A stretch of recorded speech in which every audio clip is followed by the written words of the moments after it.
All right, good afternoon, everybody. Thank you for coming here to talk about really a once-in-a-decade type of activity, our census. I know it goes on for longer than one day, but it's a very important thing for our country.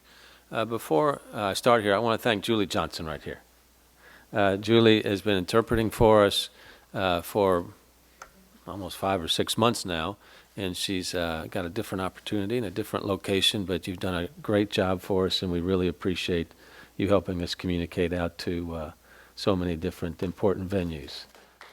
Can you say Julie's fantastic? That's right. She's also humble, so she doesn't like to say that, but you've been great. Thank you very much. All right. All right, as I've said a couple different times, our city and our country are facing 3 simultaneous really big challenges right now, between the pandemic, the economic recession, and the protests demanding racial justice. And all 3 of these are connected in multiple ways. For one, they affect everybody. For another, they've got the greatest impact on our communities of color, where we've seen both infection rates and death rates that are disproportionately high, as are the devastating impact of job losses and business closures. And of course, the need for racial equity and justice is long, long, long overdue, and hopefully we'll be making major progress on that. These crises come together in another way, and they underscore how important it is for our city to receive every single dollar of federal funding that we're entitled to. Federal support is particularly critical right now because of the deficits that metro government and state and local governments all across America are facing as a result of COVID-19. And that's why, as Louisville's mayor, along with all the other mayors of America, I'm urging Congress to pass additional federal aid immediately. Stay at the table, get it done. The whole country is watching. The whole country needs you to get it done as well. So to the Senate, to the Congress, please, let's expedite this and get a good deal together for the people of America. The truth is that federal funding is critical every day, even outside of a once-in-a-lifetime crises moments like we're having right now.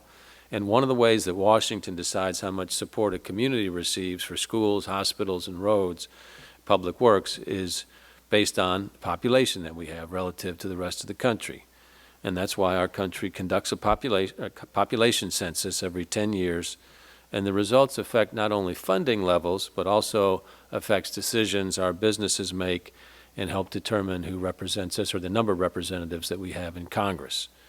We've been talking about the census since the beginning of the year, and there is some good news. In Jefferson County, our response rate is 69.4%. That's higher than the national response rate. That's also higher than our 2010 total, but we want to do more. But I want to say great job to everyone who's filled out their census form so far, but we have to keep pushing to get that number higher because the census is still going on. In fact, we're entering a new phase of the census. Census takers are scheduled to start visiting those households that have not responded to the census starting today and going through September 30th, 2020. They'll be doing this with social distancing practices, of course, so we can protect everybody from the spread of COVID-19. They'll ask just a few questions and will enter the answers on their secure Census Bureau smartphones. If a family member is not home when the census taker visits, they will leave a notice of their visit with information about how to respond either online or by phone. And as necessary, they'll make additional visits to collect responses from the household. This tells you how important the census is, that even in the midst of COVID-19, we have to find a way to get a complete and accurate count of our population. In addition, the Census Bureau is launching a separate program starting today that's aimed at communities that have the lowest 2020 response rates. And that's called Mobile Questionnaire Assistance, or also known as MQA, and it will also go on through September the 30th. And this effort is particularly critical so we can get an accurate count in our communities of color, including our growing foreign-born population. MQA is part of the Census Bureau's push to encourage people to complete the 2020 census ideally before they get a knock on the door. So if you don't want to get that knock, go ahead and complete your census. The bottom line is that filling out the census form is really important for our city, and it's easy to do, and that's why so much time, energy, and resources are being devoted to getting every last Louisvillian counted. Please help us. So I want to thank our outstanding Census Complete Count team, led by Catalina Cordova. Is Catalina here with us today? So couldn't make it today? Okay. But Catalina is leading our team, along with featured community partners like Metro United Way, JCPS, Kentucky Youth Advocates, ARP, La Casita, and the Americana Community Center. And to anyone who's not yet filled out their census form, please do so right away. You can take your name and your home off the list of places that are scheduled to get a door knock.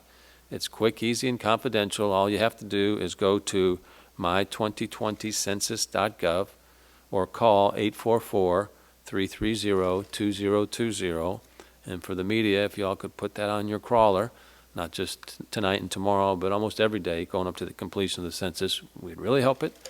We'd really appreciate it, and you guys would be doing a great civic duty by doing so. Now let's hear from the balance of our speakers here today. First up is Dan Munchbach. Dan is the U.S. Census Bureau Partnership Coordinator. Dan?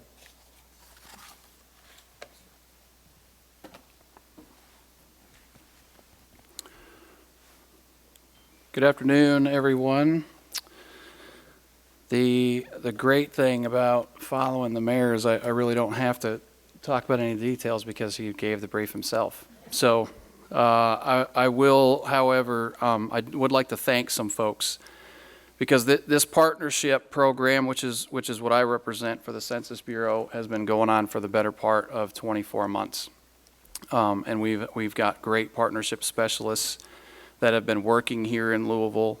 Carolyn Franklin, Claudia Peralta Mudd will be here. Our media specialist, where's our media specialist? There she is. Helene Longton Kramer is our media specialist. So we've had a great team here in Louisville. But I'd like to thank the mayor for holding this press conference, but also I'd like to highlight and thank him especially that this is not his first press conference for the 2020 census, which is very important. This is not the first time the mayor has said, go out and fill out your census. This isn't the first push, and he's done an amazing job.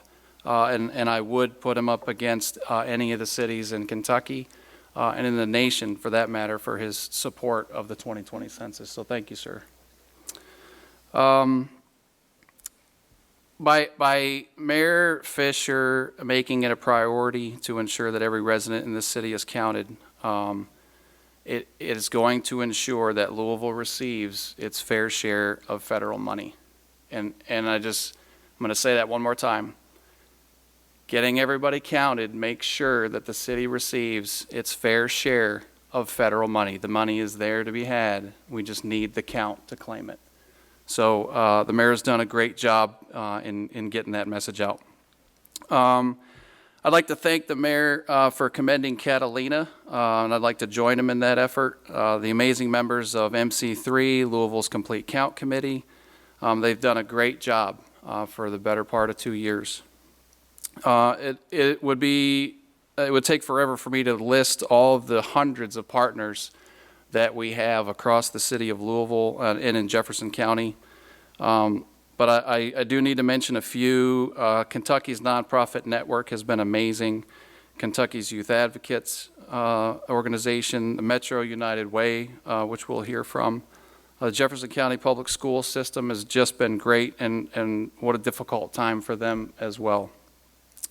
Louisville Gas and Electric has been a great partner. Kroger's, not just here, but across the state of Kentucky, as well as the Goodwill stores.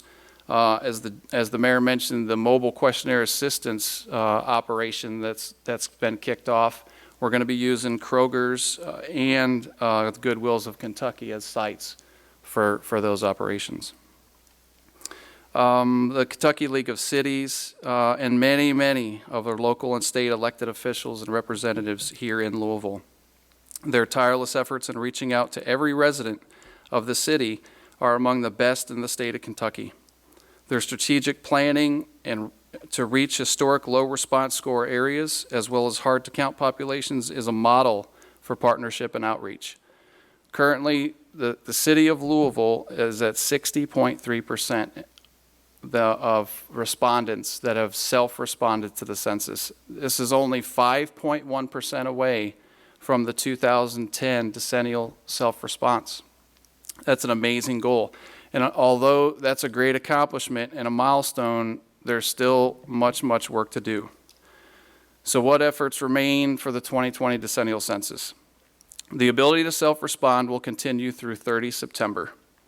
In addition to the options of responding online, by phone, or by mail, the Census Bureau has the mobile questionnaire assistance operation that the mayor mentioned earlier. These are trained census workers tasked to go into communities with the lowest 2020 response rates to encourage and assist people with responding to their own census. The local census response representatives will help people complete the census on a 2020 census tablet or on their own device while practicing state and local social distancing protocols. As always, the safety of the public and the safety of the census workers is always priority number one. As part of its non-response follow-up operation, which the mayor mentioned starts today, the Census Bureau is visiting every household that has not already responded to the census to ensure a complete and accurate count. This has already begun across the nation. In Louisville, there is approximately 53,000 of those households that will need to be visited. Self-response will bring that number down. If we continue to self-respond with mobile questionnaire assistance and folks going and doing their census online, that number will come down, mitigating the need to visit homes. Another upcoming operation is the service-based enumeration. This operation provides an opportunity for people without conventional housing and people who may be experiencing homelessness to be counted in the census. Through this process, people who are not included in counts of traditional household-type living arrangements or group quarters are enumerated where they stay or receive services or at a predetermined outdoor location. This operation will occur over a 3-day period of 22 to 24 September.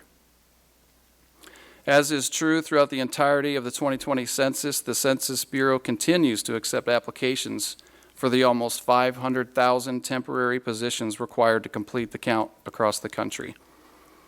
The decennial census is the largest peacetime operation that the government undertakes, and 500,000 people is a lot of temporary workers. Individuals can still apply online at census.gov/jobs. Again, I'd like to thank the mayor for all his efforts to ensure a total count, and it is unmatched. Mayor Fisher has done an amazing job with the census, and the folks that he's put into place to see that Louisville is counted, it's really great to see. We appreciate it. Catalina and the Louisville CCC for not only what they've accomplished already, but what they will accomplish in the final weeks of the decennial census. Thank you. I'd like to introduce Claudia Peralta Mudd. She's a partnership specialist with the U.S. Census Bureau, and she's going to translate those remarks into Spanish.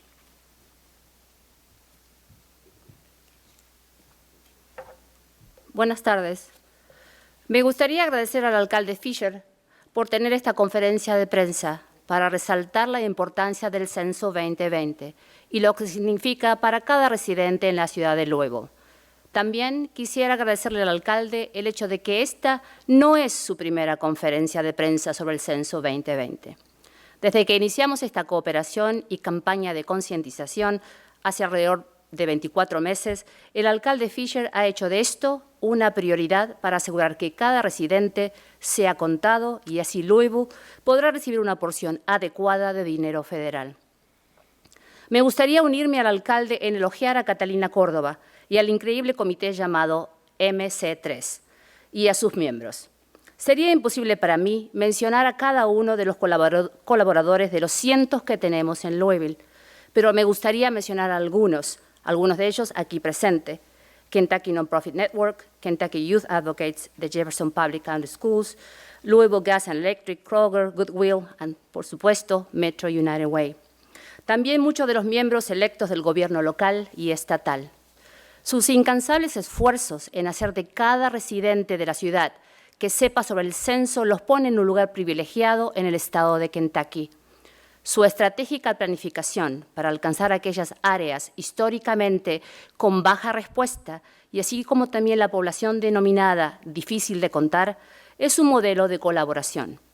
Actualmente, 60.3% de los residentes de Louisville han respondido por sí mismos el censo 2020. Esto es solo el 5.1% superior al censo del 2010.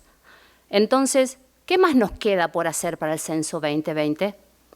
La posibilidad de responder nosotros independientemente se extiende hasta el día 30 de septiembre. Además de las opciones de responder al censo en línea, por teléfono o por correo, el censo también tiene la posibilidad de lo que hemos llamado en inglés MQA, que son lugares móviles en diferentes partes de la ciudad para asistir a las personas a completar el censo. Contamos con personal entrenado, disponibles en diferentes partes de la ciudad, donde aún los porcentajes son bajos. Estas personas podrán ayudar a los residentes a completar el censo con nuestros propios dispositivos electrónicos o el dispositivo de aquellas personas que se acerquen, siempre y cuando podamos conservar los protocolos de distanciamiento social. Como parte del operativo llamado Puerta a Puerta, nuestros censistas visitarán cada casa que aún no hayan respondido el censo por sí mismos, para así asegurar un conteo completo y preciso. Este proceso ha comenzado el día 11 de agosto en muchas partes de la nación. Otro de los operativos que quiero mencionar es el llamado Service-Based Enumeration. Este operativo provee ayuda a aquellas personas que viven en situación de calle o viven en lugares no convencionales. En este proceso, la gente que no está incluida en los alojamientos convencionales serán contadas en los lugares en que se encuentren. Este operativo se llevará a cabo en 3 días consecutivos, a partir del 22 de septiembre, 22, 23 y 24 de septiembre. También quisiera destacar que continuamos aceptando aplicaciones para más de 500.000 personas con puestos temporarios que serán requeridos para contar a la población donde la población esté, en toda la nación. Se puede aplicar en línea en la página census.gov/jobs. Nuevamente quiero agradecer al alcalde Fisher por sus esfuerzos por contar a la población, a Catalina y a los colaboradores del Louisville CCC, pero no solo por lo que han logrado, sino también por lo que van a lograr en las próximas semanas. Muchas gracias. Muchísimas gracias, Claudia. Muy bien. And now Ben Johnson will speak with us. Ben is the Assistant Director of Recreation, Metro Parks and Recreation, and he's also an MC3 committee member. Ben.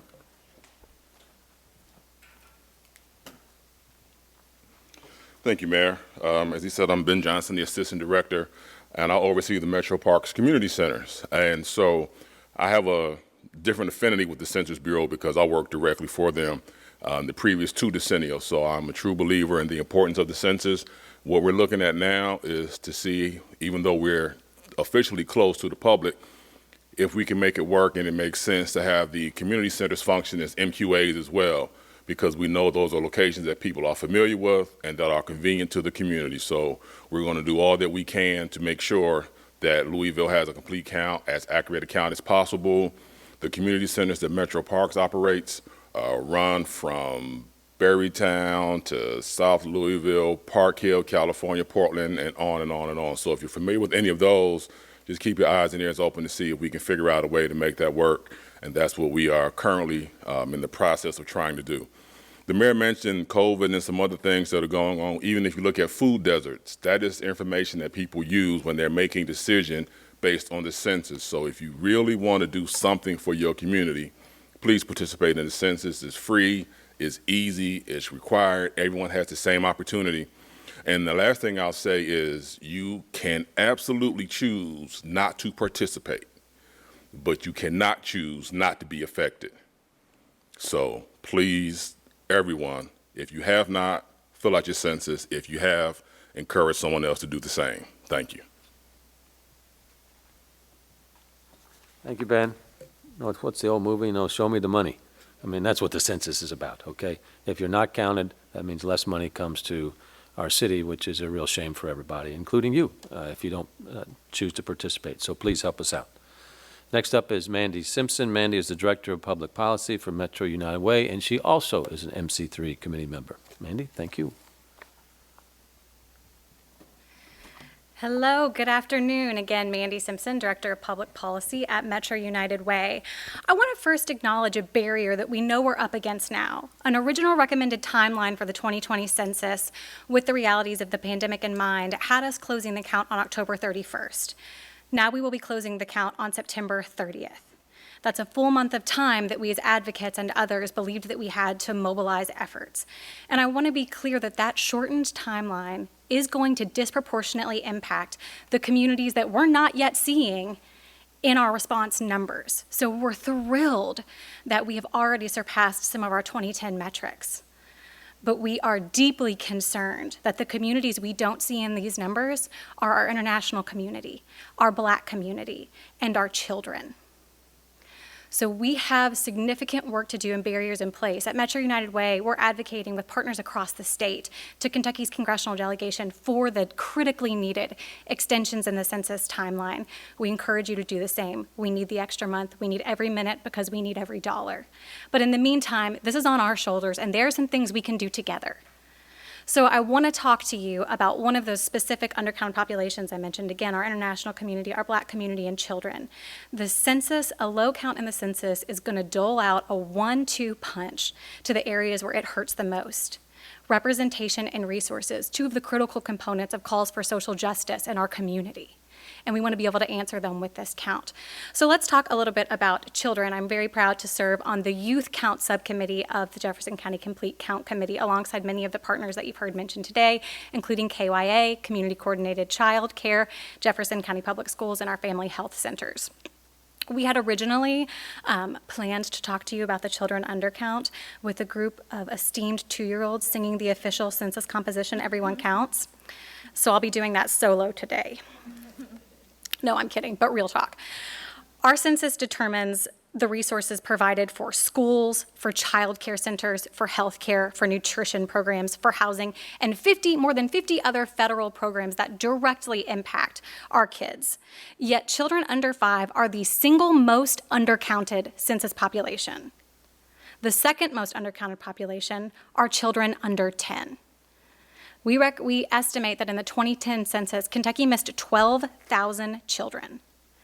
For anyone doing the math, that breaks down to about $240 million that we did not bring into our Commonwealth to support our children and our communities, because we know here in Kentucky, the $15.8 billion based on census allocations we receive breaks out to more than $2,000 per person per year for a decade. So that's $240 million we missed for our children.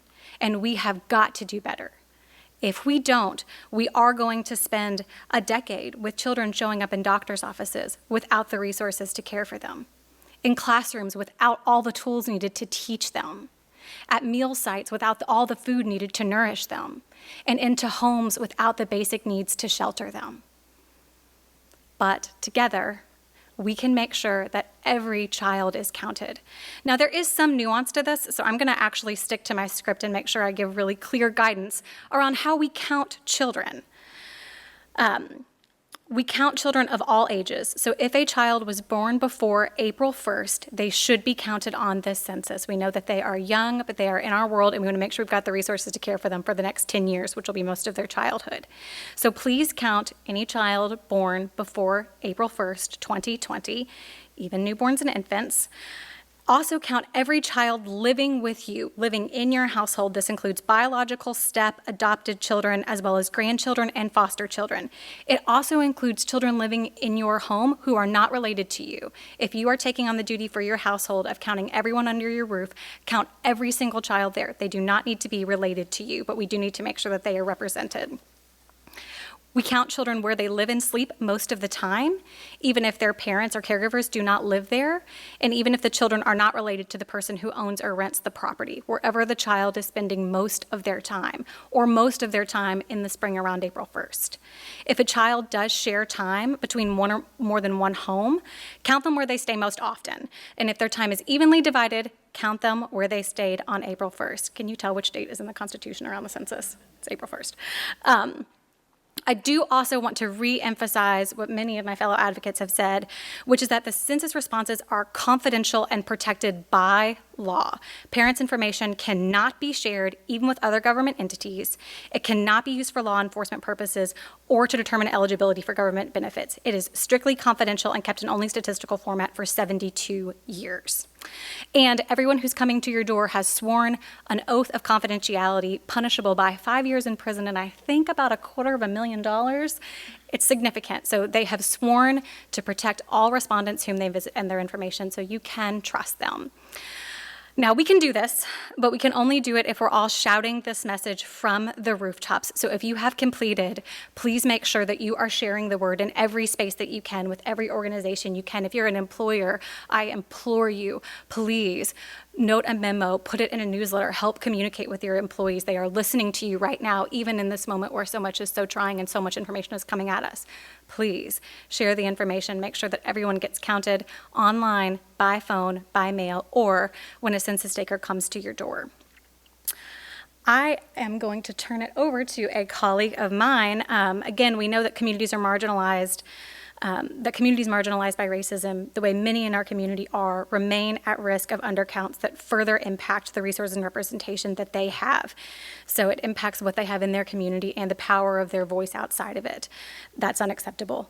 And we've been collaborating with our Black Male Achievement partners to reach historically and currently undercounted neighborhoods. To share more about that work is one of my colleagues and heroes, Dr. Billy Castle. Thank you.